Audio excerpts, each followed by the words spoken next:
It's big on it. Summit and Destiny have met 7 times before. Tonight is number 8. And the Tennessee Volunteers are the SEC Tournament champions.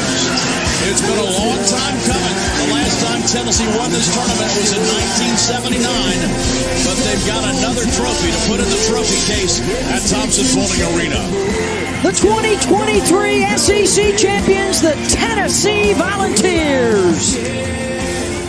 Hit high in the air into left field. Stevenson circling in front of the fence into foul ground. He goes into the corner, makes the catch, and that's the ball game. And the Volunteers will hold the trophy. How much fun is this, man?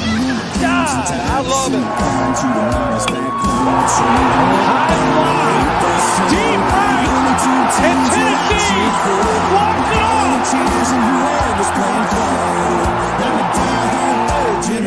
The 2-2 to Denton.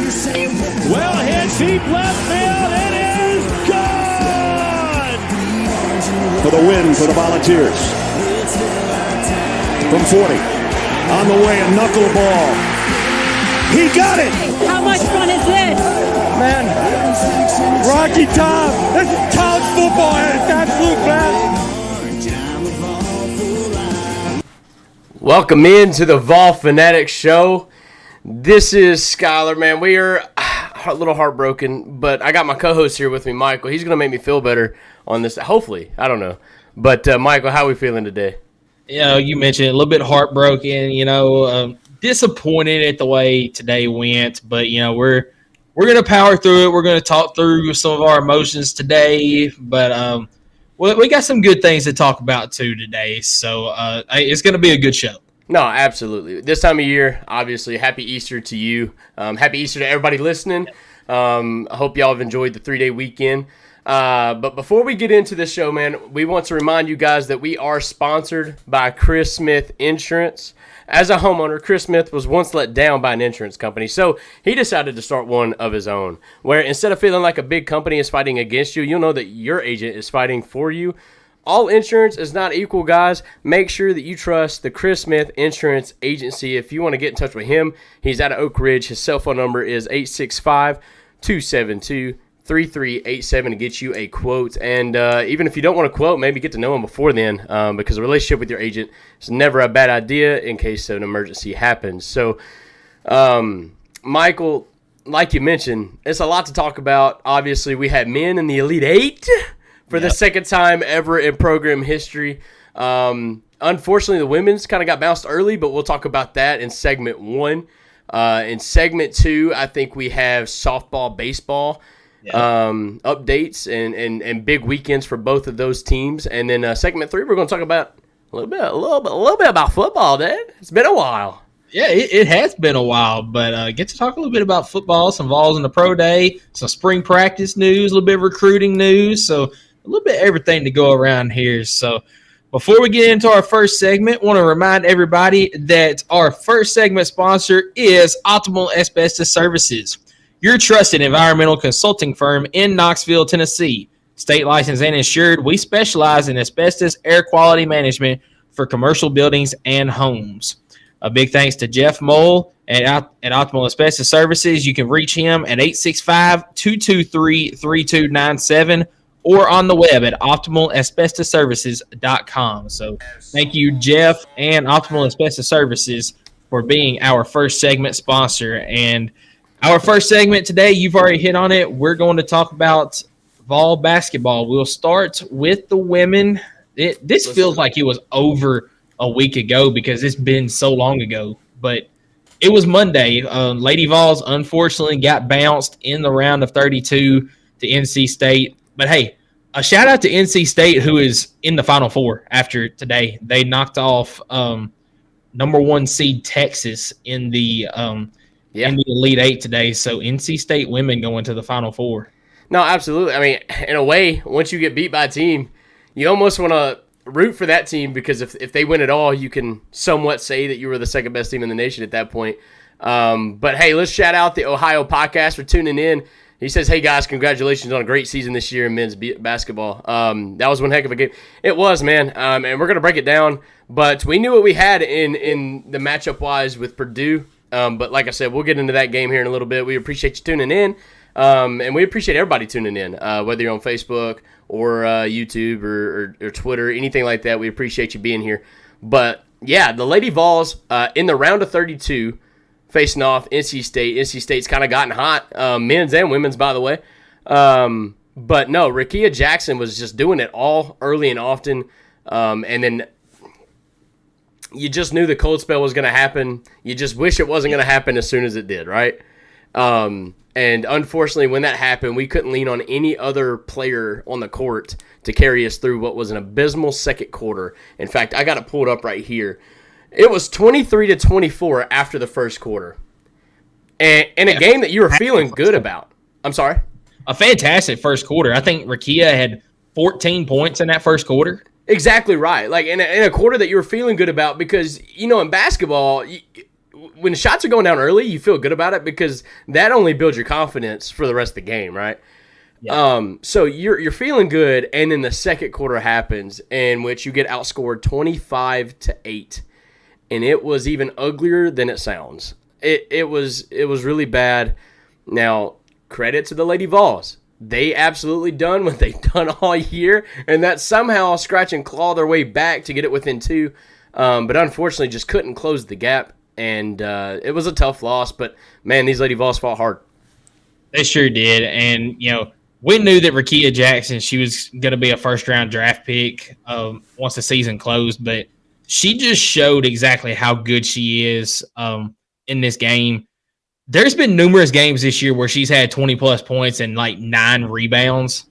She finally finishes off her Tennessee career getting a double-double with 33 points there and 10 rebounds. Just unbelievable performance from Rakia. You just, kind of like the men today, you couldn't get that other performer that you needed. I mean, you had Jasmine Powell with 13, and she also had 6 rebounds there to go along with 7 assists. And then you had Tamari Key with 10. But then it was Jewel Spear with 7, Sarah Puckett with 5, Kaya Wynn with 2, Julian Hollingshed with 2. And, you mentioned it at one point, man. Tess Darby really hurt Tennessee, especially in that second quarter because she was hot in that round of 64 game against Green Bay. I mean, she didn't miss a single three-pointer. But, boy, she was missing them bad in this ball game, especially in that second quarter. And it wasn't that she was missing them bad. It was more that she wasn't taking good shots because she was almost riding the high from the game before. Yeah. She wasn't doing a good job of being patient and finding her shot where it was nice and empty and open. She was just posting up threes from 10 feet behind the line, and it looked really bad. And that's why, I think she airmailed 1 or 2, but just wasn't good, clean looks, and that hurt me because I knew our offense was capable, but it was almost like we weren't doing enough to find our shot. Like we were settling and not utilizing the clock for, all the way through. Like either we would waste 10 seconds waiting to make a play develop, or we would just take a shot way too quick in the shot clock, not utilize that time on offense. It ends up being a waste of possession. But no, I'm not going to blame this all on Tess Darby. That was just some of the examples I had in which a player just wasn't finding rhythm, almost trying to force it too much, and unfortunately costed the Vols several possessions in turn. A couple points. I tell you what I really blame a lot of this loss on. It's something that I've touched on a couple of different times this year is transition defense.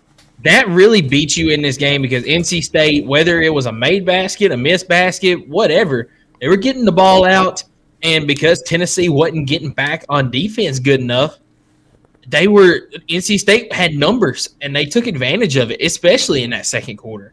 And I said it a couple times this year, if the Lady Vols don't fix that, it's going to come back to bite them. And it really did in this NC State game. They just couldn't get back on defense. They allowed too many wide open layups there on transition or on the transition. But all in all, it was a difficult season for Tennessee because of some different circumstances with injuries and stuff like that. The way a couple games went were really frustrating, but you did end up in the top 5 in the conference. You made the semifinals of the SEC tournament. You just kind of caught a hot NC State team in the tournament that if you had played just about anybody else, you might have made the Sweet 16. No, absolutely. I'm not saying that I'm satisfied with the Lady Vols season. Absolutely not. I wouldn't even necessarily count it as a success. But given the circumstances and what these ladies had to fight through the adversity of early season injuries, coming back from that, you're fighting. We've talked about this. 3 of your at 3 games in 7, or there was 3 matchups in 7 game span against the number 1 ranked team in the nation that's still undefeated, and you almost beat them twice. And I say twice because I really truly mean that they almost beat them twice. And, I say all that to say I believe in Kelly Harper. Now, she's going to have to do some more things in the offseason, in the transfer portal, in the recruiting world, where she's kind of struggled. I believe in Kelly Harper, all right? Now, that may be just a fan in me. I don't like to throw a wrench in coaching careers and stuff like that, because I know what this Lady Vols basketball program is all about, and I know for a fact that this is not it, right? Round of 32, that is a failure of a season. Yes. But I don't want to see us just throw in the towel on somebody that truly loves this program. I mean, we talked about it all the time. How many times we want a player that comes here because they truly love the program, not just because of how much money they're going to make, yada, yada, yada. I almost feel like if we fire Kelly Harper, that's kind of what we're doing, is we're just going after a coach that has all the bells and whistles. We don't know it's going to end up doing any better or not, but I can promise you're probably going to be spending more money on them because they're probably not going to be tried and true, have that belief in that. Now, they will. They're a head coach of the program. They will develop that love and passion for the team, just like Josh Heupel has for the football team. But I think I am okay with Kelly Harper sticking around. Give her another year or 2. I mean, I don't know. It just really depends on where the direction this program's going. Obviously, you're losing an All-American in Rakia Jackson. What do you do from there? I don't know, but that's, thank God for the transfer portal in this instance. Yeah, absolutely. And, let me ask you this question. And I think it's an easy answer. So would you rather have somebody like Kelly Harper that loves the program? She's a decent coach. I'm not going to go out and say she's a great coach, but she was coached by the greatest coach of all time. Yes. Yeah. So she's not the greatest coach. She's a good coach. There's some things she needs to work on. Would you rather have a Kelly Harper, or would you rather have somebody like, say, Kim Mulkey? Well, gosh, when you put it like that, I think it's pretty easy. I mean, the reason I say Kim Mulkey is a good coach, probably bordering on great because of what she can get her teams to do. Now, her personality, the off the court stuff, I don't want any of that. So would you trade having a coach that can get you to the Sweet 16 like Kelly Harper can do for a coach that has all that baggage but will win you a national championship? I mean, you want a ring, right? I'm not going to sit here and put on my orange glasses and act like that doesn't mean something, because it does. But I truly like the way Kelly Harper coaches this team, because, whether they win or lose, she's going to wear it as if, she was the one that went out there and lost this for this team. I feel like a lady like Kim Mulkey, when they win, it's all about her. And if they lose, it's all about her star player not playing to the best of her ability. I don't like a coach like that. And I kind of read the signs from Kim Mulkey at times this year. And honestly, I don't want to throw around false information. I haven't done my research, but there could be a lot more behind the scenes going on with Miss Kim Mulkey at LSU than any of us even wanted to get into with the storylines that are happening. But just to your point, I don't want those storylines. I like to keep everything clean and crisp. We've had those storylines in the past with the football program. Yes. That's not something that we want to have. Kelly Harper, it's just all about winning the big games, right? Making a run in the final. Same thing that the men's have been complaining about, right? Rick Barnes can't win the big game, can't win in March, blah, blah, blah. It's amazing what things can change if they can just get hot at the right time. And I just truly feel like Kelly Harper hasn't had that type of luck yet, but I do think it's capable of happening. Yep, absolutely.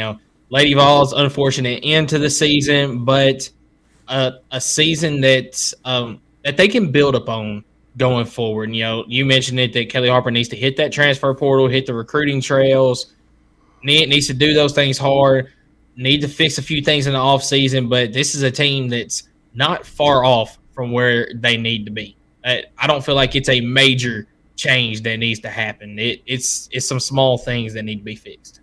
No, absolutely. But, hey, Lady Vols, hats off to a great season. As you mentioned, they finished, kind of in the semifinals in the SEC tournament. They were, I think, 4th or 5th in the SEC officially, and then also made it to the round of 32. A lot of teams got bounced in the first round. So, this is why basketball is so special. It doesn't matter where you are or what seed you are. Winning games in that tournament is one of the hardest things to do in sports in general. So, but hats off to the Lady Vols on a spectacular season. Wasn't the greatest, but it also could have been a lot worse. So we're thankful for where we're at, and hopefully we can build on another great season. Next year with little turmoil, hopefully. But you never know. So. And we'll move right into the men's games as we'll talk about a high note to start with. Tennessee over Creighton on Friday night, technically Saturday morning. 82-75 was the final in this one, and this was a game that I was very nervous about going in. I felt good about the matchup most of the week, but once we got to Friday, I was very nervous about this game, and it was a lot to be nervous about by the time halftime rolled around. But the second half, Tennessee showed up, went on an 18-0 run. Now, unfortunately, they let Creighton get back into the game, but ultimately took care of business in this one. No, I was nervous, but only because I'm a Tennessee fan, right? Like, so the Sweet 16 and the build-up to it, it was just going to be the most Tennessee thing ever if we dropped this one, right? Is what I'm getting at. But you also come off that Texas game in which you shoot 13% from the three-point line. I had a good, confident feeling knowing there's no way in, hockey sticks that we could repeat that type of performance. And thankfully, I was right. And the fact that, as you see down here in the bottom of your screen, we shot just over 45% from the three-point line. Ultimately that ends up canceling out because Creighton was able to do the same thing pretty much. But, we had that conversation. You got DK, and then you got the supporting cast. Well, in this game, the supporting cast held their own. You had Zakai Ziegler get 18 points, 4 rebounds, 6 assists. That's the Zakai Ziegler that we need to see. Not just making plays defensively, but also scoring points and creating easy buckets for his teammates with the assist. But then you also had Triple J pop off. 15 points, starting to hit the three, very confident in his shot. I'll be honest, as much as we talk about DK, I think Triple J has one of the prettiest three-point shots on the team.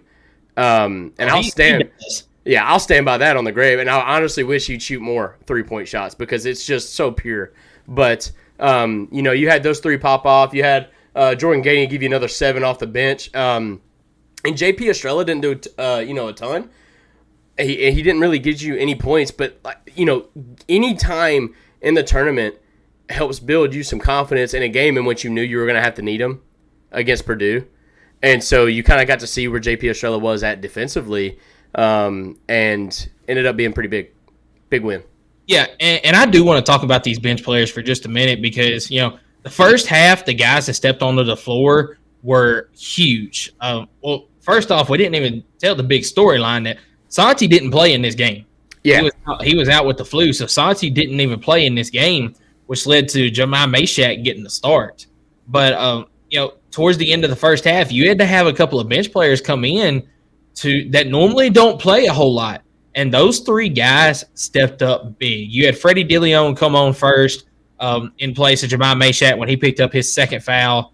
And he didn't really do a whole lot, but he played his role. He got a big assist to DK for a 3.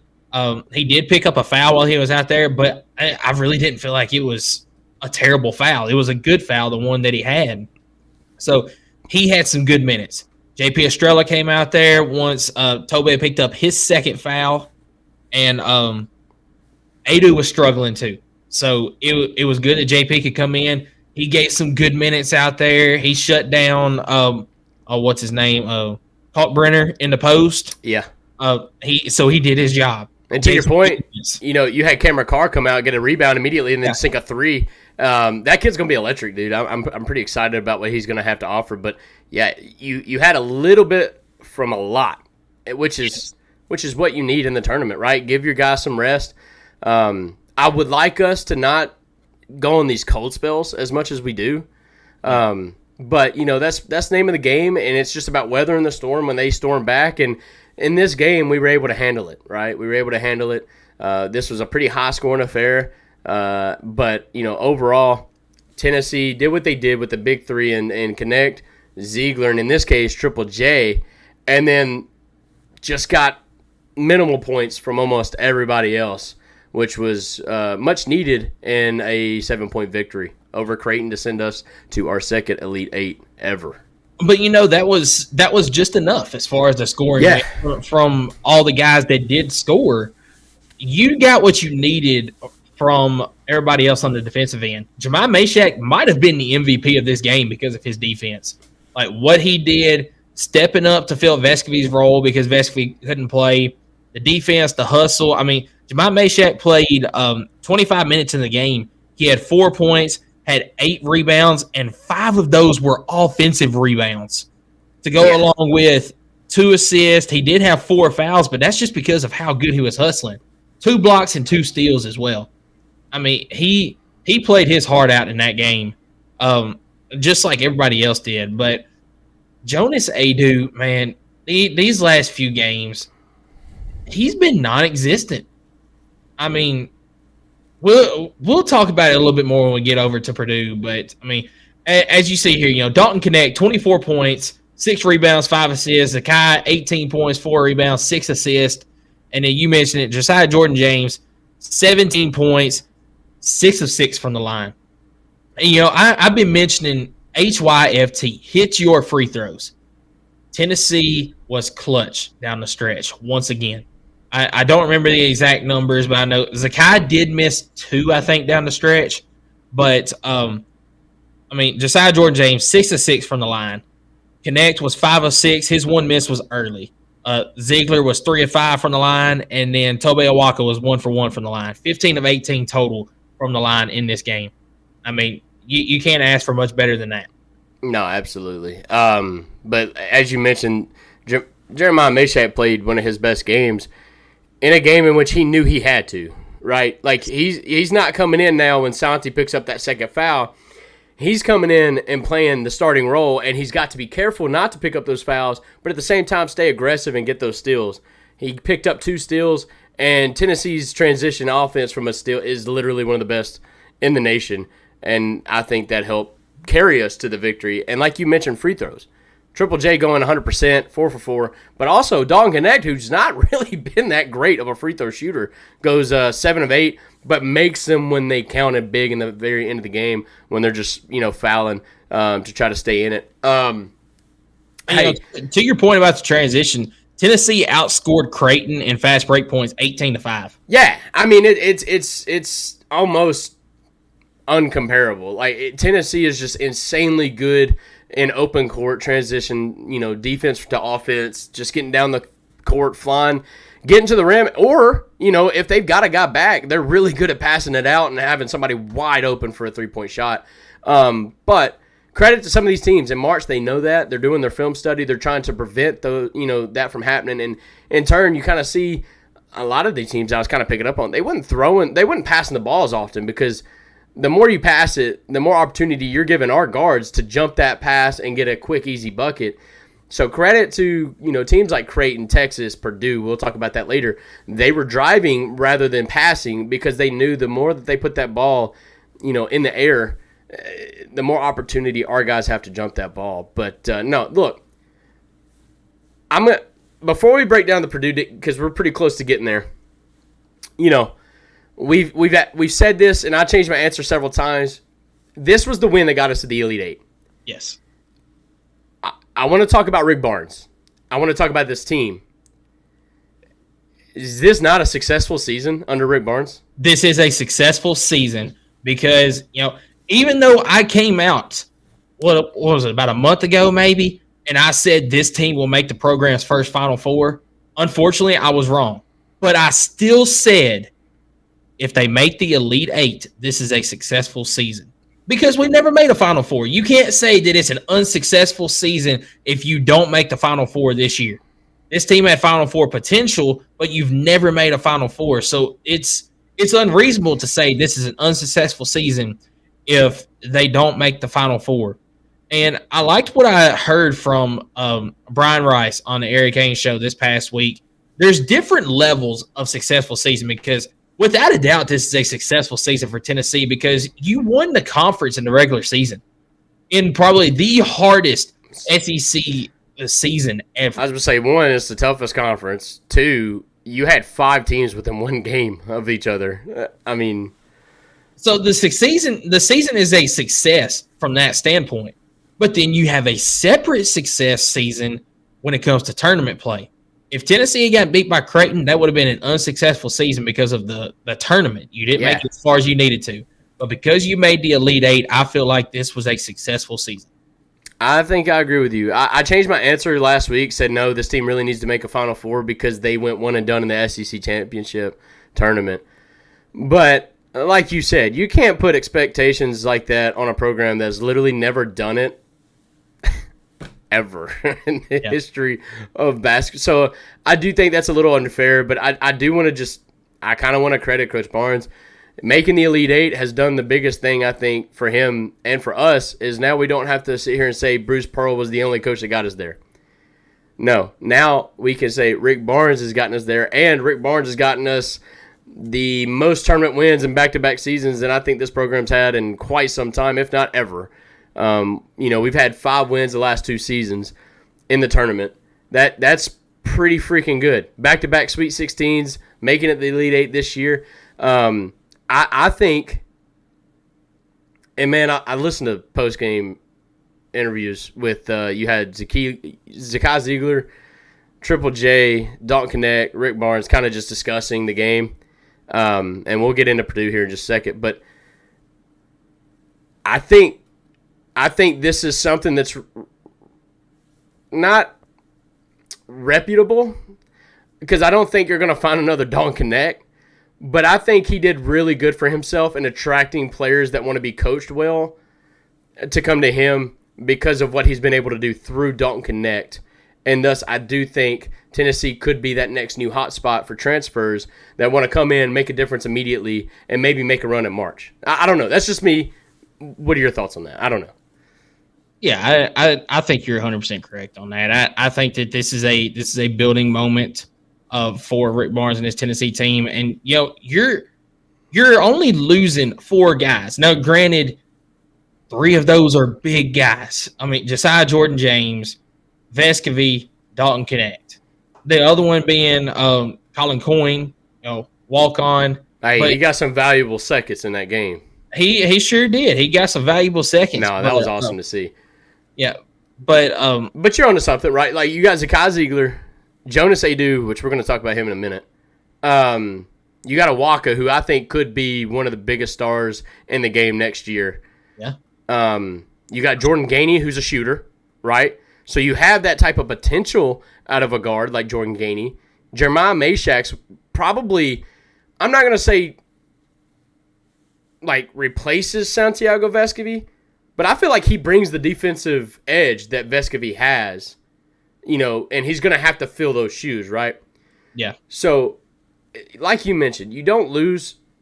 I mean, you lose a ton when it comes to offensive production, but you do, thanks to this team being so deep this year, you actually have somewhat of a decent lineup going into next year without even having to dip in the portal one bit.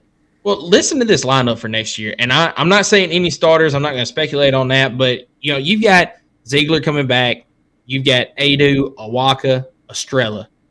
You've got Mashak, Gainey, and then these are the young guys that you've got that are going to be big players next year. You got Cameron Carr, Freddie DeLeon, and Cade Phillips. That's a solid 9 right there. Now, you don't have that go-to scorer right now, so go to the portal, get you a guy that can score. Now, I know Tennessee has struggled in the past getting one of those guys. We felt like that we could, and we haven't. You did get one of those guys in Dalton Connect this year. But go out, find you a guy that is a known scorer, and you're right back in it next year. You're putting yourself in a position to succeed again next year. Yeah. So you've got the team that you need. You just need to get that one go-to player. Well, let's talk about the Purdue game before we just get crazy going with the postseason, because I think we've pretty much given it away. I mean, everybody's watched it, but Tennessee drops it today. That's why we were delayed today till 6. But we were watching our boys do their thing, and man, this was just a cut, clear, paste copy of the earlier matchup in Maui. I mean, it is what it is. But man, these boys came out, they fought their hearts out, and we were shooting the ball as well as you could hoped to stay in this ball game. Dalton Connect, you could tell from the very first shot he made that this was going to be a special game from him. Unfortunately, they had one of their players drop a 40 bomb on us. So it is what it is. Tennessee drops it 66-72, in which I think the first matchup we dropped it 67-71. Yeah. I mean, at some point, size matters. And unfortunately, Tennessee just couldn't do anything to stop it. And I credit to our defense. Literally, if the game plan was to make Zach Edey beat us and nobody else, we did a great job, because that's exactly what we did. I mean, you see the 3-point percentages, 3 of 15. I mean, that's all you could hope for, right? Because that means that they can't do anything outside of Zach Edey. They did terrible in the free throws, but here's the difference, man. Rebounds. 47-26. You can't do anything about that. And then the second difference, we'll talk about it. I think we had like 70 fouls, and they had 1. I'm joking. But Zach Edey had 1 foul. And unfortunately... It was 25-12. 25 fouls to 12. I don't even think we got in the bonus. First half we did. Second half we did not. Okay. So that's tough, man. When you're fouling that much in the differential and then also not getting the boards, there's only so much you can do. And to be honest with you, when you look at those two stats alone, it's kind of impressive that we were even in this game. So, the Ohio podcast, he's still listening. He tuned in and says, craziest stat in college basketball today. Ohio State beat 2 of the Final 4 teams this season, Alabama and Purdue. That is pretty wild. Tennessee's beat one of them twice. Yeah. Well, you look all right, and beat Duke last year. This is a little bit off topic, but the teams that are in the Elite Eight, Tennessee played North Carolina and should have beat them if it wasn't for that was Sweet 16. But North Carolina Sweet 16 team, Tennessee played and should have beat them, but they got into a hole in the first half. So you lost by 8. Alabama, you've beaten twice. Purdue, you've gotten beat by a total of 10 points twice. NC State, they're playing right now, I believe. We beat them earlier this year. Illinois, who played UConn and got absolutely throttled, we played and beat them. So Tennessee, the teams that were in the Elite Eight, they played a good majority of them and either lost close or beat them. Well, I mean, when you think about it, we were a 2 seed. We made it to the Elite Eight. We did exactly what we were expected to do. Yes. This wasn't like you get upset by a 15 seed or a 16 seed. Look, we got it to Purdue. Unfortunately, and I've said this over and over, like, our bracket was chalk, dude. Our region was just straight chalk. I mean, we played the 7 seed, the 3 seed, yep, and then the 1 seed. We didn't get a break after St. Peter's, dog. And, like, you've got some of these other teams that, and I hate to say, like, we didn't get a break, because obviously if the team won, then they're hot, whatever. But, like, I'm going to watch Duke and NC State. NC State, even if they shoot the lights out at the 3-point line, they won't be as physical as the game I just watched today at 2:20 p.m. Like, I can promise you Purdue is ice bathing tonight probably 3 times. Oh yeah, Like I'm telling you, it's going to be good for Purdue that they get they get a full 5 days before they have to play another game. I mean, you're going to have practice, but they get a full 5 days before having to play another game to recover from this Tennessee game because they're going to need it. Yeah, but let's talk about the biggest difference here. Don Connect, let's give him the praise, man. What a freaking season here at Tennessee. Like, probably one of the greatest to ever do it at the University. I know he was only here for 1 year, and I know we had Chris Lofton, but like, let's be serious here. This is one of the best to ever do it. Wear the uniform. He goes out. We needed our best game from him, and he actually delivered. Yeah, 37 points. He had some assists in there. I don't have it pulled up, but obviously 3 rebounds. He threw up that nasty assist to JP Estrella for the alley-oop late in the game. I thought that was going to be a big momentum changer. But Dalton Connect, one of the best to ever do it. We appreciate everything that he's done, but kind of like the ladies team, man. Where was his help today? I mean, it looked like Josiah Jordan-James was going to be that guy. He was hot to start, knocked down 2 3-pointers, knocked down a mid-range jumper. He finished with 8 points. But he had those. I was going to say all 8 of those was not even in the first half. I'm pretty sure they were first half of the first half. I think it was between the 8 and 12 minute timeouts. I think he scored all 8 of his points right in that little stretch. And that's honestly, as I'm not going to throw shade on him, like it's his last game or whatnot, but like that's actually really common for Triple J. He'll get hot at the early of the game, and then for some reason just not continue to shoot the ball. And like I told you earlier in the show, man, he's got one of the prettiest 3-point shots on the team. And so I kind of hated that he didn't keep taking those shots. But you had Jordan Katie come out in the second half. You thought you were going to get a spark out of him. He hit a nasty fake, pump fake, then hit a 3-point shot. You know, you had some guys hit some shots, but Zakai Ziegler with 9 points, 4 rebounds, 8 assists, not as great as game today. Well, I was going to say, let's talk about Zakai for just a minute. And sorry to cut you off there. No, you're good. Let's do it. But Zakai, you mentioned it. He did not have his greatest game because of the numbers there. He only had 9 points. He did still have 8 assists, which is about normal for him, somewhere around that number. But his floater was off today. He's made good use of that, especially in the Creighton game. It was like every floater he threw up almost went in. Today, I don't know if it was going up against Edie or what it was. It just exactly wasn't what it was. falling. It was like he had to alter his shot a little bit. It wasn't falling, and we needed that today from him. And unfortunately, we weren't able to get it.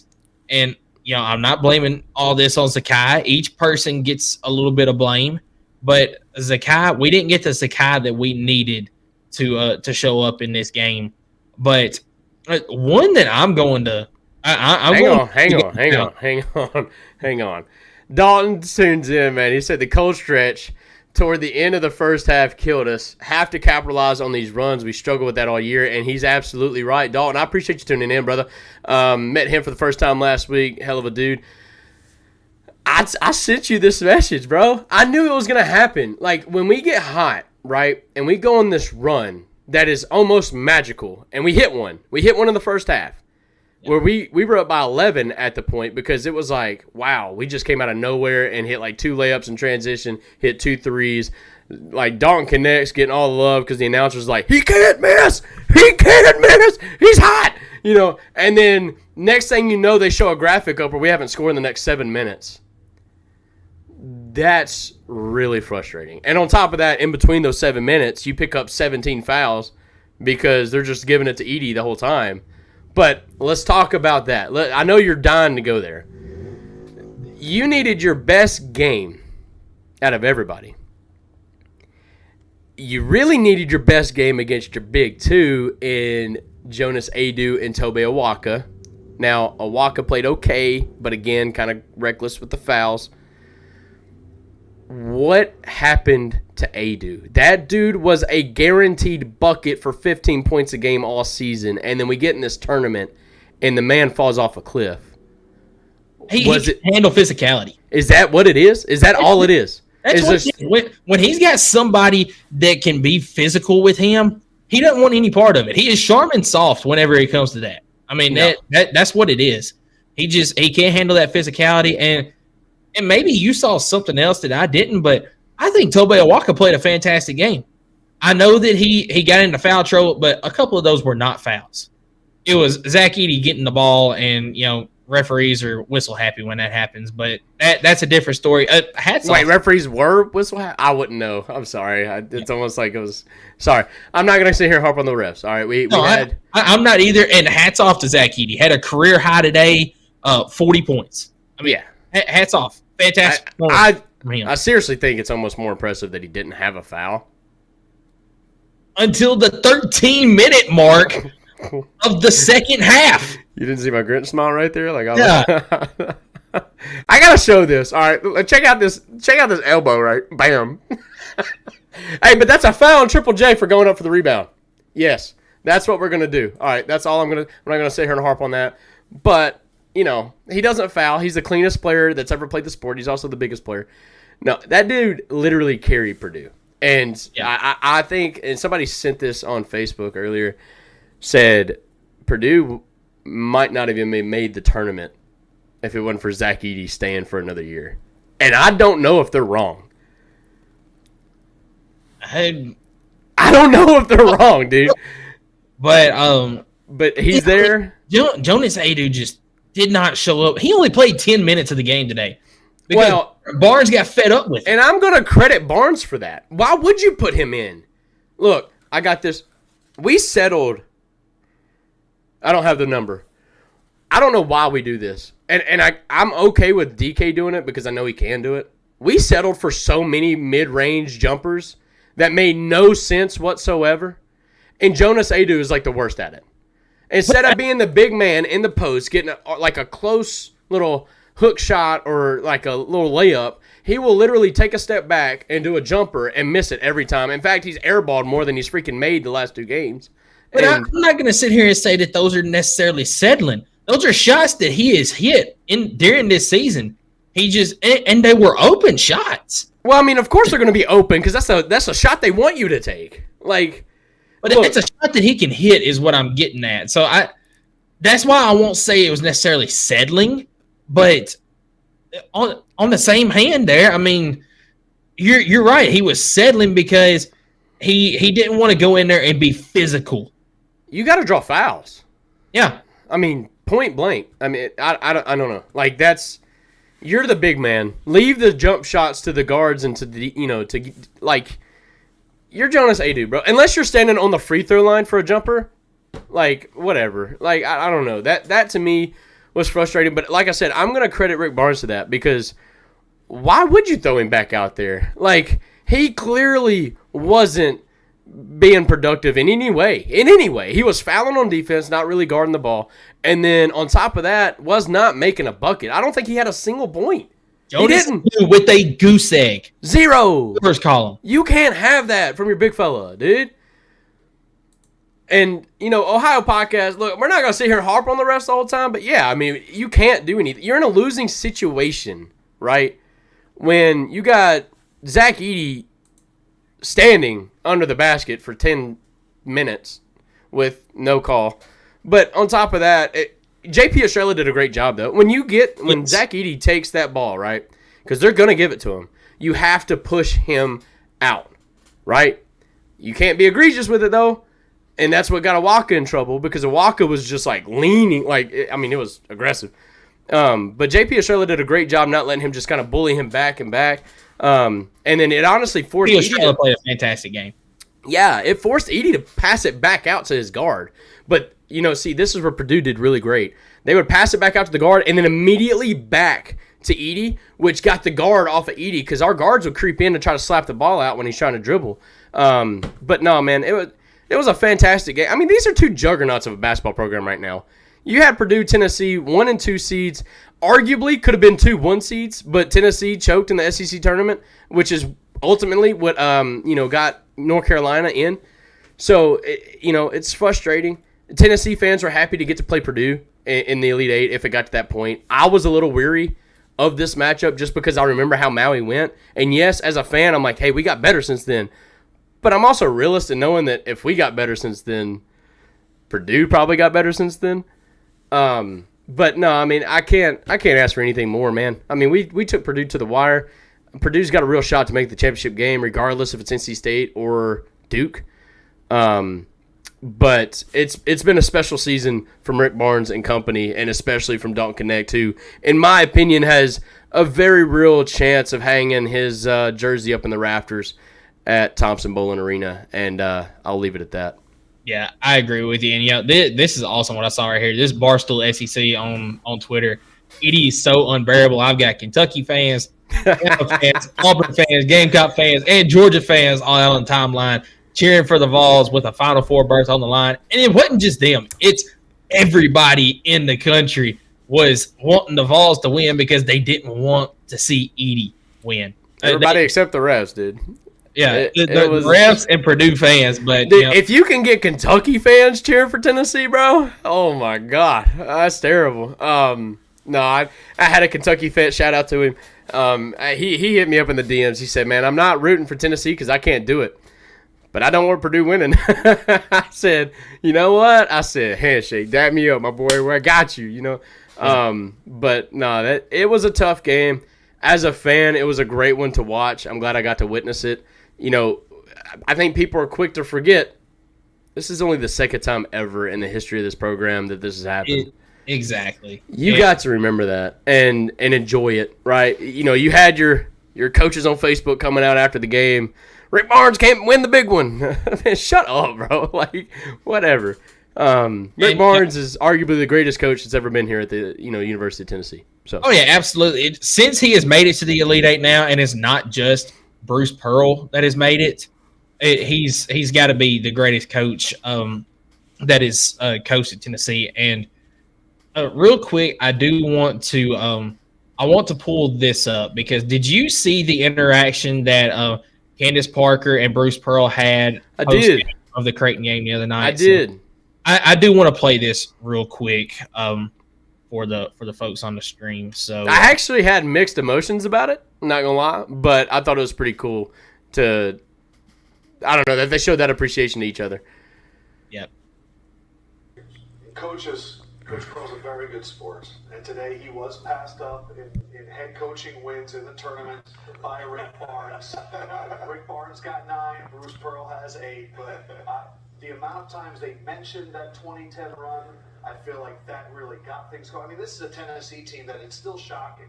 25 tournaments, hasn't gotten there to the Final Four, but I feel like you laid the foundation for this to happen.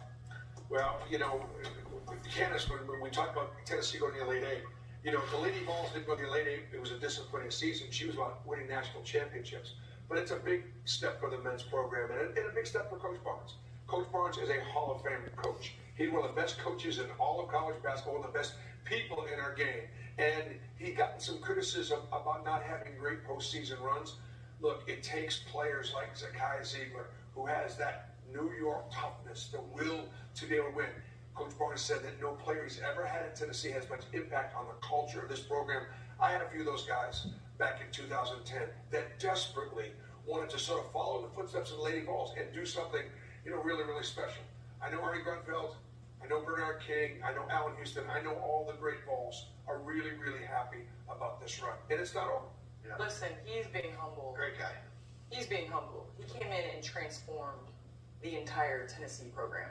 From the mentality, from the expectation, from the belief, from the brotherhood, from the camaraderie. You talk about bringing people together. So Bruce Pearl's being very humble today, but I witnessed the transformation of the men's basketball program and the pride and how those guys played, how Chris Lofton played for you every single night. So I know you're being humble and things like that, but you've meant a great deal to the Volunteer legacy and what you did in the postseason and where you got them back to.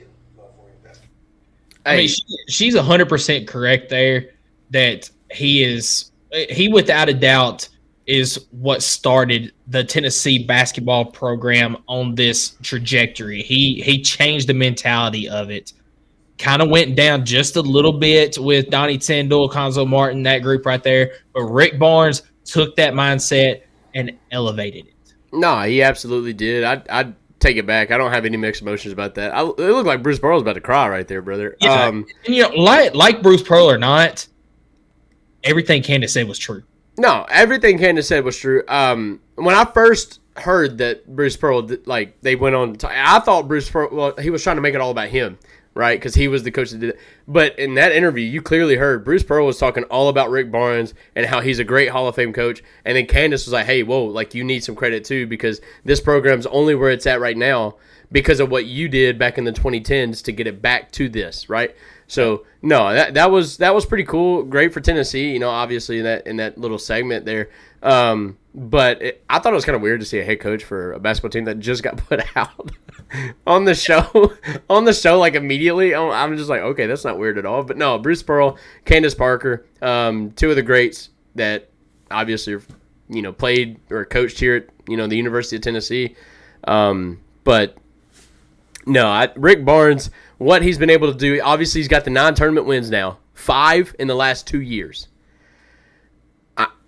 He is the greatest coach at the University of Tennessee, hands down. Oh, yeah, absolutely. And we spent a lot of time on Tennessee basketball. We got some other stuff we need to talk about, but real quick before we go into that, Triple J, Santi, Connect, thank you.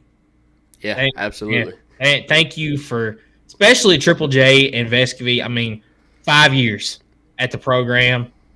Triple J didn't have the greatest career because it was filled with injuries, but he could have gone somewhere else and been a star, but he chose to stick around this program. Santi, a 2-time SEC first team. Yeah, I'm going to credit Santi even more just for today. You could tell that dude was still sick. And he tried everything he could to just give us some depth because obviously we were in foul trouble, and he did everything he could. He tried to shoot the three. Obviously, he wasn't working. He was still hustling, but after every play, after every timeout, you could see that dude was coughing and hackling. And I know what that's like because I've been doing it for the last 4 weeks.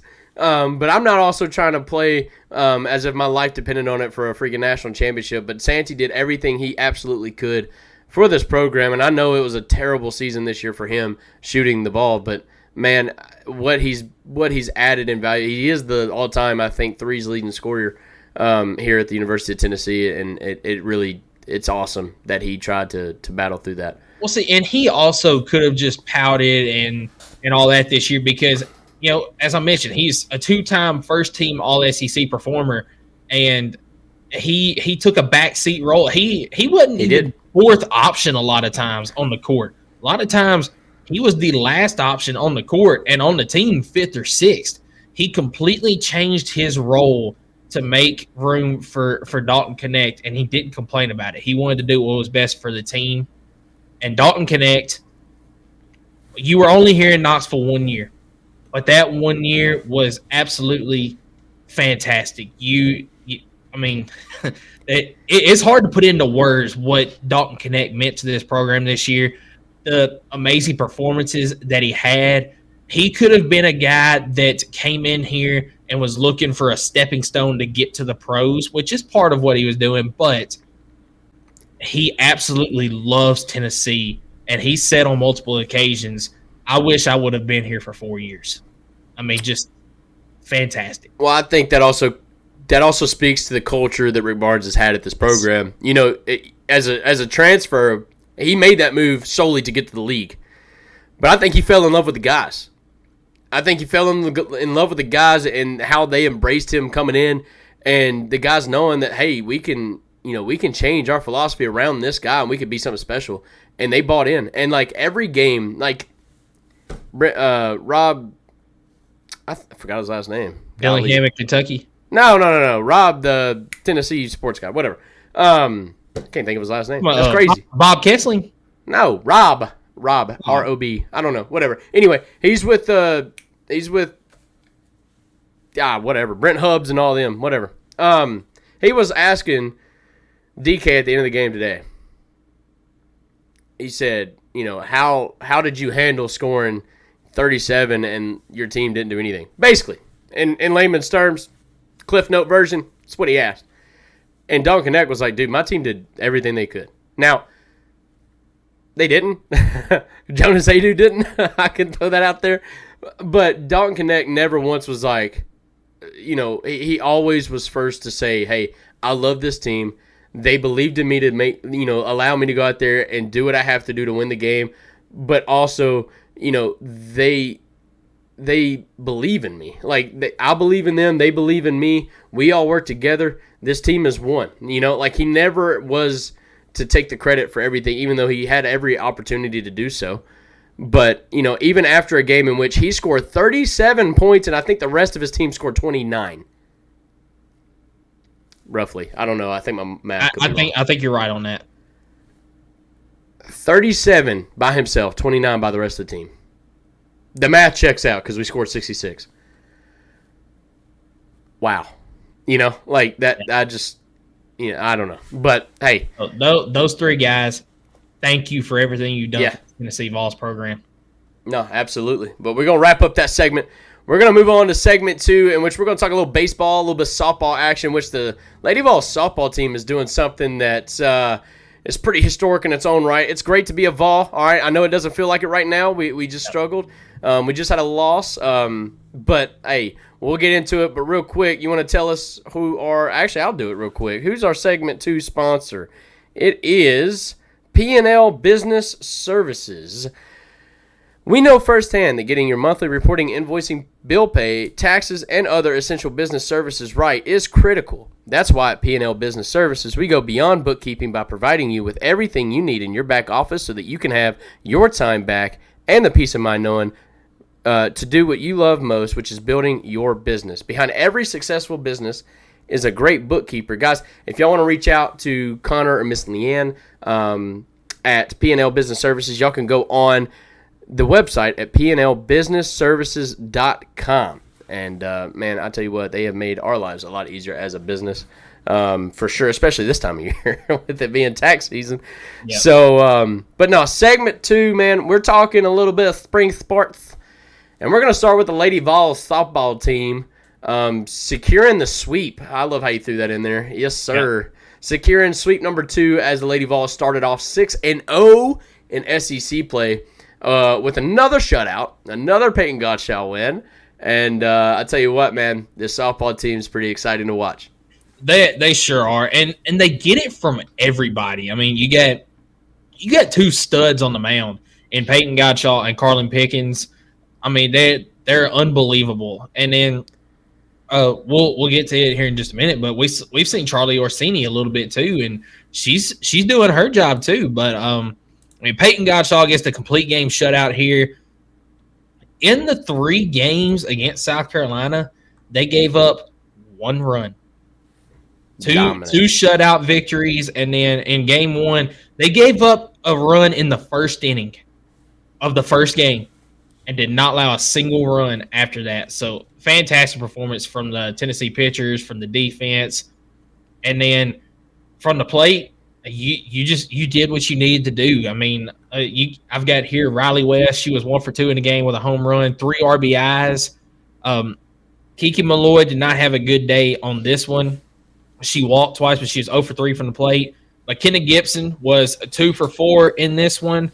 Already mentioned Riley West. You had Destiny Rodriguez went 2 for 4. Taylor Panel was 1 for 4. Julia Kasoyanopoulos was 1 for 2.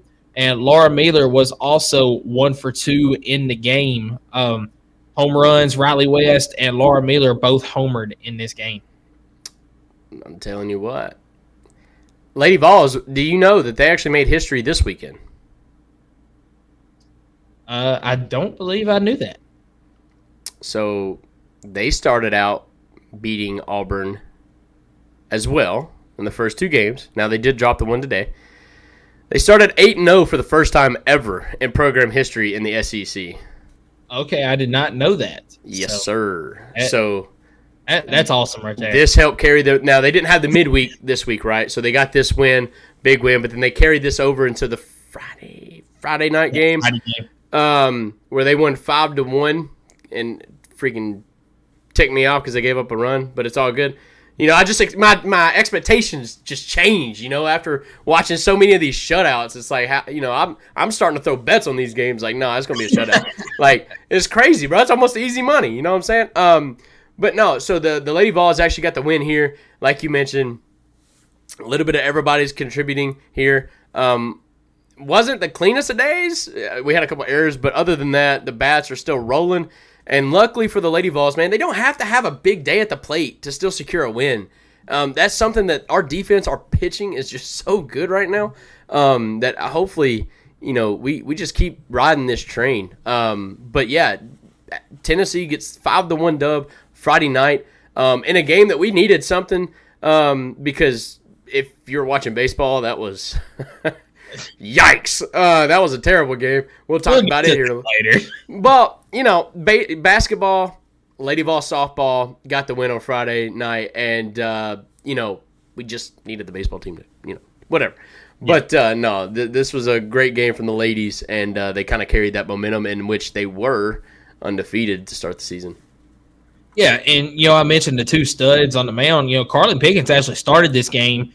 She wasn't doing bad, but she got roughed up a little bit more than she normally does. I mean, she gave up looks like she gave up a home run in the third inning, I believe. No, it wasn't, but it was actually a hit by pitch. Okay, by pitch. So they advanced to second. McCrary, one of their ladies, advanced to third. It was bases loaded situation, hit by pitch. So gotcha. Everybody advanced around. And I think that was possibly when they swapped pitchers. That was when they brought in Peyton Gottschall, and all Peyton Gottschall did was just shut down Auburn, didn't give up a run, no walks, had 3 strikeouts, only gave up 3 hits the rest of the way. But now, to be fair, after making that pitching swap, too, you also had Riley West homer and Sophia Nugent homer after that. So, I mean, another game in which you had 3 home runs, by the way. I mean, this Ladies Vols team from top to bottom just got so much pop in their lineup, and like you said, you're getting it from a little bit of everybody. It's not the same name every game. One game it's Kiki Malloy, the next game it's Sophia Nugent. You got Lauren Mueller that'll pop off for 3 home runs a game or whatever. Yeah. But no, this game right here, they made the pitching change, which it's okay, right? Like Miss Pickens, as great as she is not going to be at the top of her game every game. But what's awesome is the fact that softball, you can pitch your ladies as much as you want, really. Yeah. And Peyton Gottschall is so dominant as well that it would be really a heartbreak if both of the pitchers are having a bad night at once. But luckily, that wasn't that night. And so we got a big opening. I believe this game was at Auburn as well. It's at Auburn. I mentioned last week, my sister and her husband they were at the games this weekend. They're on their way back from the last game today, so they got to watch these games in person. But from the plate in this game, Zeta Pooney was 2 for 3. Riley West was 1 for 4. Destiny Rodriguez 1 for 4. Sophia Nugent 2 for 3. She had the big bat in this game, and Laura Mueller was 1 for 2 on the night. So get the game 1 victory against Auburn.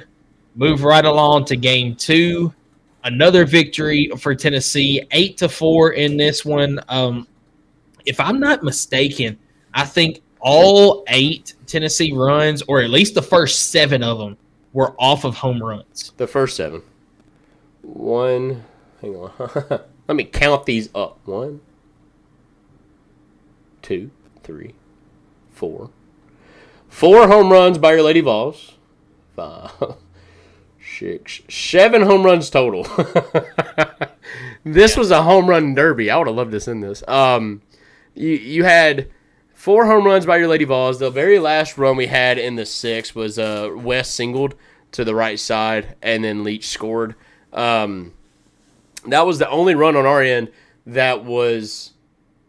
No, I'm so sorry. Destiny Rodriguez reached on a fielding error to second base, and Kiki Malloy scored, so that was an unearned run as well. So we had 2 runs, not via the home run, but we had 6 via the home run. Like I said, the bats are popping, and once again, it's top to bottom. Boo Gibson homered to get things started in the first inning. You had Taylor Panel in the second, homer to center field. That was a solo shot. You had Zeta Pooney homer in the third, which was a solo shot as well. And then you had Destiny Rodriguez that reached on the fielding error. Julia Katsinopoulos homered to center field. That was a 2-run bomb in the 4th, and then you had West in the final or in the 6th inning that singled to get that last RBI there to get it to 8 runs. Nobody repeat, like it's literally from top to bottom. From top to bottom. We didn't even mention Laura Mueller, who's got multiple home runs on the season. We didn't meet Zeta Pooney. She did homer. I'm so sorry. But if I'm not mistaken, Kiki Malloy, your home run leader, didn't even homer in this game. She's gone over in the last 3 games. I hadn't gotten to today's stats, but she's in a little bit of a slump right now. But you've got all of these bats around her that, while she's struggling trying to figure things out, they're taking care of business. Yeah, absolutely. And Charlie Orsini looks like he got the win here, but I think Gottschall got the start. Okay, I was going to say, I know Carlin Pickens came in, I think, to finish things out, and she only had 7 pitches, but Charlie Orsini gets the win. She pitched 3 innings. She only gave up 2 hits. Didn't have any walks or strikeouts. No. She's one of those pitchers, she's pitching to contact, and she gets a lot of weak contact. So, I mean, it was put the ball in play and let the defense do the work. Yeah, Peyton Gottschall came in. She gave up, or she came in for 3 innings, 3.1 technically, but she gave up 4 earned runs, but she struck out 3. She did hit somebody, but that's okay. We're not going to talk about it. No, overall, solid game from the Lady Vols. This is actually what got her the history, right? This is the 8-0 start in SEC play, something that this Lady Vols softball team's never done. And is start SEC play 8-0, but they did not. This was their 20th straight win, too, on the season. Yeah. Auburn's not a great team, but still, it's pretty. Look, it's hard to win, and it's hard to win as often other teams make it look like it's easy to win. Like, let's say South Carolina basketball, ladies. Let's talk about Oklahoma softball, right? And how dominant they've been. That's not easy to do. No, not at all. Not even close, right? And that's why it's so crazy to see it happening. What Lady Vols are doing right now on the softball diamond is insanely impressive, and nobody's talking about it just because of how recently you've had these other teams just go on these legendary story-type seasons. And I hate that it's kind of shadowing what this team's doing, but it's not for me. Like, I understand what this team's doing, how they're doing it, and I've said this from the opening week of softball, right? This team could go as far as they want, and I strongly believe that. And I know they dropped one today. You probably don't have the graphic up because it just finised up. I do have it. You do have it. Look at you, Mike. Look, production is stepping up, chat. Production is stepping up. Look at him. Look at him in the polo, in the hat. By the way, I kind of want to throw out a plug over here. We got the merch store for the Vol Fanatics show. My guy added a polo. He's got the logo fixed now to where it's not the square logo, which I was okay with the square logo like that, but some people didn't, so that's fine. We swapped it up. So he's added in some of that. If you guys want to help support us just a little bit, we knock down these prices about as low as they can go to where we don't make about $1 a sale. But for us, it's just about getting our name out there. And for y'all, it's hopefully supporting a local show and your boys out here in Tennessee talking Vols, man. This is our merch show or merch store. And if you guys want to support it, the link is like in every single social media bio we have. So you just go to our profile. Somewhere in there in our bio is going to have the link to this store. And y'all can order. I'm telling you what, we've ordered from it. It's not fake. It's not a scam, right? It's real. He's wearing it right now. He's looking sharp, dude. Men in black. Look at you. I'm telling you what, man. I'm wearing my T-shirt. Look at that. Look at that. Bam. See? I just covered it up with the polo. I like the Josh Heupel polo or pullover. So I mean, it's all good. But no, let's talk about this softball game. Lady Vols do drop it. Was it 4-1 or 4-2? 4-1. Okay, so I was mistaken. Carlin Pickens unfortunately takes an L. That's really rare. Well, this was a weekend where Carlin Pickens kind of got roughed up a little bit because she got roughed up a little bit in that first game, and Peyton Gottschall came in and shut people down. And then Pickens got roughed up in this one as well. Charlie Orsini came in to finish off the last 2 outs. But, I mean, you're going to have that sometime. You're not always going to be at the top of your game. And unfortunately, this was a game that Tennessee dropped. Hey, it is what it is. That's going to end the SEC run, of course, of 8-0. We are now 8-1. Pretty sure we're still in first place of the SEC standings. In which I'm okay with this. Like reset, regroup. This is a terrible. This is so rare to have a bad pitching day or whatever you want to call it, at the same time having a really poor offensive day. But that's okay. I think the Lady Vols will regroup. They'll be just fine. They play. I'm trying to find out. Is it? They play the Mid-State Classic. They're scheduled to on Tuesday. Yeah, it's got Memphis. Yeah, it's got. They're playing against Memphis. That game is going to be at Ridley Park in Columbia. I do believe the game might get canceled, though. There's supposed to be some bad weather coming in Tuesday, but hopefully they do get to play that. Right. Well, I was thinking about the next series, and I thought I was mistaken for the baseball team, but no, the Lady Vols will be playing Georgia this weekend. Yep. And I was mistaken because the men's just played Georgia. But that will be here in Knoxville. It'll be the Friday, Saturday, Sunday series. And the first game, obviously you mentioned Memphis. It is April 2nd. They don't even have a time on that. At 5 Central. I looked it up. Those that are in the Mid-State, tickets are only $10 to get in, and you can watch 3 games that day. It is, I think it's Spring Hill against Columbia Central to start the day. Then you have, you've got Columbia State against UT Southern, the middle game, capped off by Tennessee and Memphis. So a triple header at Ridley Park, and it's $10. At Ridley Park. Is that not in Columbia, Tennessee? That is in Columbia. So that's really local for a lot of our listeners here on Facebook. If y'all want to go check out the Lady Vols in your backyard, literally, head up to Ridley Park in Columbia, Tennessee, and check them out, man. And also check out, I'm going to throw out a little plug for my alma mater at UT Southern. That's a good program that they got out there as well. So you could go out there and check out 2, UT programs, University of Tennessee Southern. I think they're the Firehawks. They could be changing it again. I don't know. The orange and red thing didn't work out. So, but no, y'all check them out. Check out the Lady Vols play Memphis later on that day. I'm sure if it's $10 to get in, it's $10 for the day. So y'all go check it out. That'll be freaking cool to watch. But no, the Lady Vols will bring it back home to Georgia Friday, 6 p.m. Eastern. As long as the weather holds up, it'll be 6 p.m. Eastern. I believe Saturday they have the SEC Network game at noon for the second round, and then Sunday will be 11 Eastern. So that'll be kind of an early game Sunday. But big 3-game series after the Mid-State Classic to get back on track. But seeing how this team responded to their last loss of the season, I feel very confident they'll get back on track. Yep, I agree. Just a rough day all the way around for this program.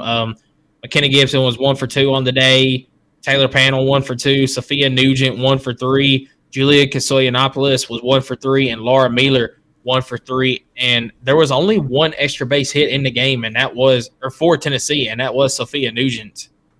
So just a rough day at the plate for Tennessee. You're going to have those. It's not the end of the world. You still get the series wins. So still call this a successful weekend for the Lady Vols. On the road as well. It's hard to win on the road no matter which sport it is.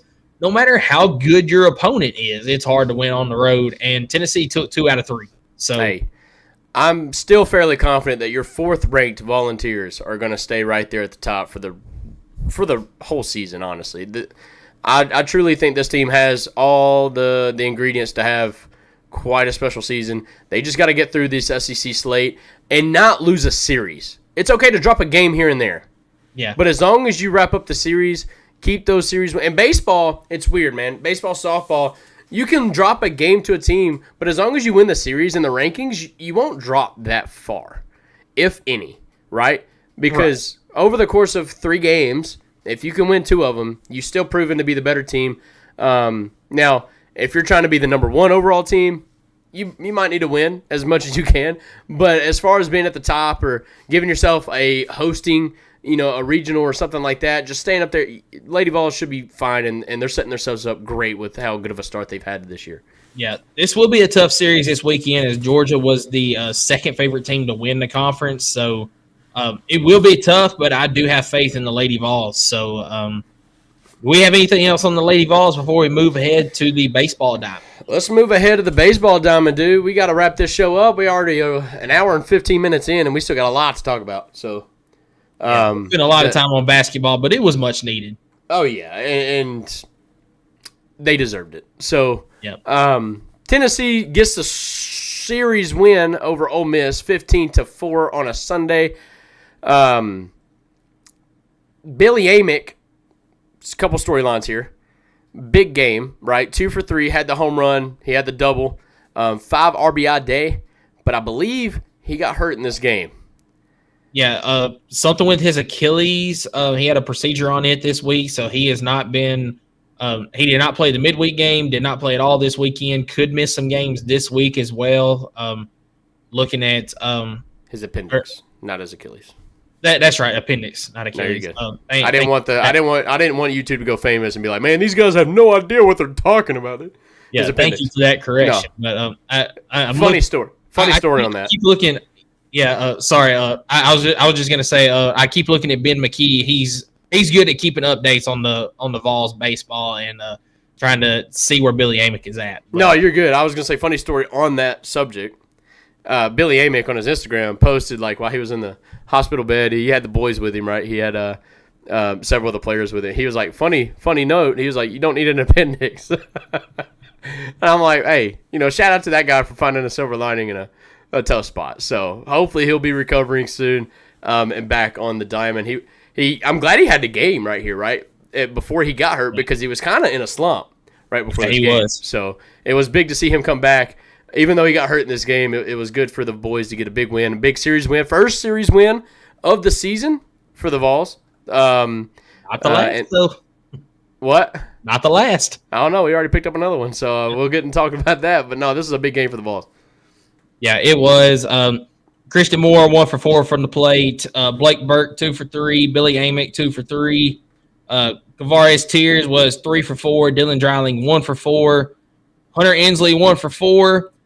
And Dean Curley was 3 for 3 in this game. Home runs on the day, Christian Moore, Billy Amick, Kavares Tears, Dylan Dreiling, and Dean Curley. So 5 long bombs in this game. And as you see here, Nate Snead does get the wins. Andrew Sechrist comes in to finish things off as Snead was up around 80 pitches. So by that time, Tennessee was well in control of the game, decided to go ahead and get him out and give Sechrist a little bit of work. Absolutely. And we'll go ahead and skip ahead because we got this weekend series talk about Tennessee Tech, the midweek steamrolled, kind of kept things rolling. Robin Villeneuve, though, with a 3 for 3 day, scored 2 runs. Reese Chapman with a 4 for 4 day with a home run, a double, a 5 RBI day. In this game, we only had 1 inning with 6 runs, but we do tend to put up a 6 spot in a game at some point, which is really nice. But how can this team carry, because we see it, and we're going to talk about it here in the next game, how can this team do what they do, kind of like the basketball team? They score so fast, so quick, but then like when they go cold, brother, they shut down. How do we limit that? How do we is it a pitcher that just kind of throws it from a different angle and it just throws this team off? What can we do to kind of have a little bit, because in my opinion, I would rather score 1 to 2 runs an inning than to sit there and wait for that one big inning. Does that make sense? Yeah, absolutely. I think part of it can be the pitching. Sometimes there's pitchers that can throw you off a little bit more. But also, I feel like Tennessee needs to be a little bit more patient at the plate at times. Whenever you get into those spots where you struggle a little bit, be a little bit more patient, see a few more balls, foul them off if you have to. If it's not one that you like, but you're in a 2-strike hole, get some contact, foul it off, try to get another pitch, live to see another pitch. So I feel like if they get a little bit more patient at the plate, then it's going to wear down that pitcher a little bit more, and you're going to have some more success down the road a little bit in that game. I got you. Well, Blake Burke's another name in this game. He went 2 for 2. He got walked as well, but had 2 RBI with a home run. Blake Burke's kind of coming on here. I do want to give a shout-out to Blake Burke. All right? This is a kid that came in. He's in his junior season now. He came in as a freshman hitting a long ball or striking out, right?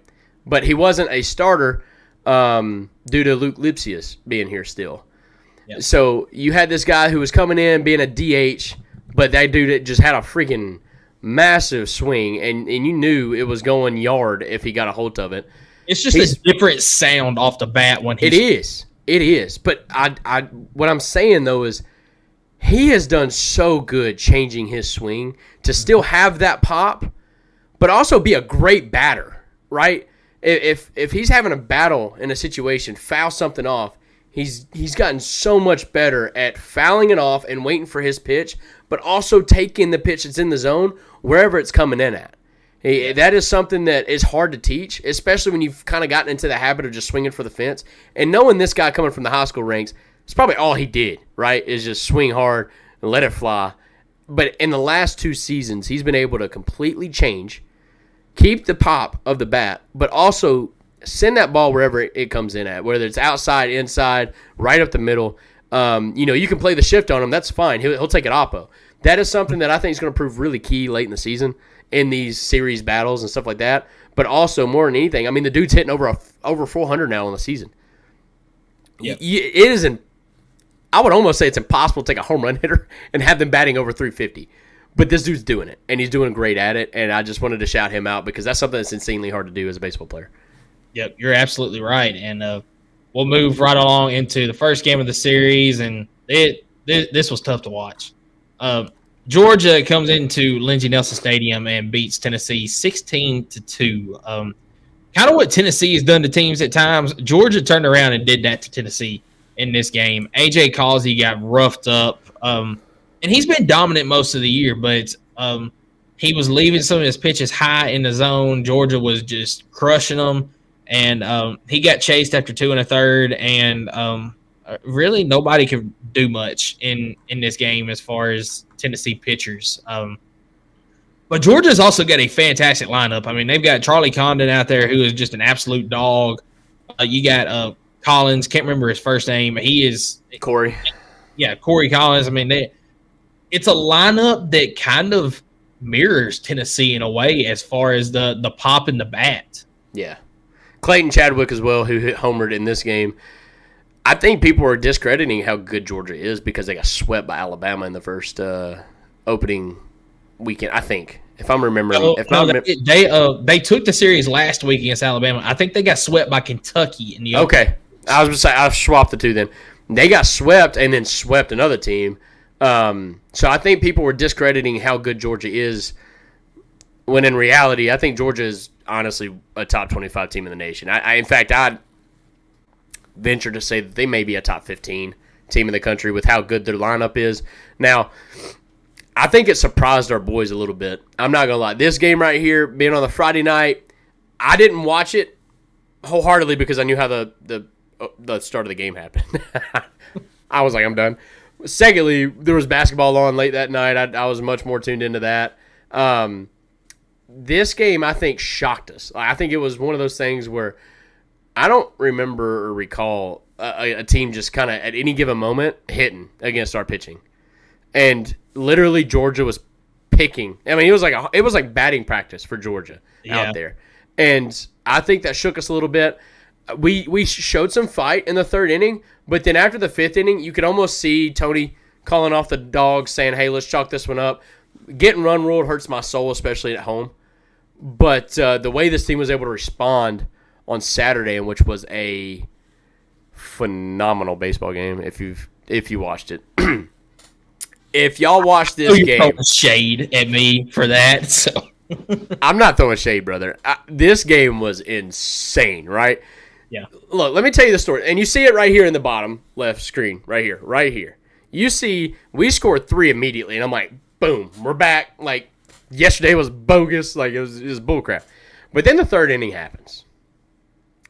Georgia puts up a 7 spot, and I'm like, oh my God. Fire Tony Vitello. Because what other Tennessee fan what would they do in that moment, right? Like, that just, to me, in my heart, that was the only thing that came to mind is like, hey, we got to fire it. Like, it's over. He's the worst coach ever. That's a little bit of an overreaction. It's not for Tennessee fans. All right, hear me out.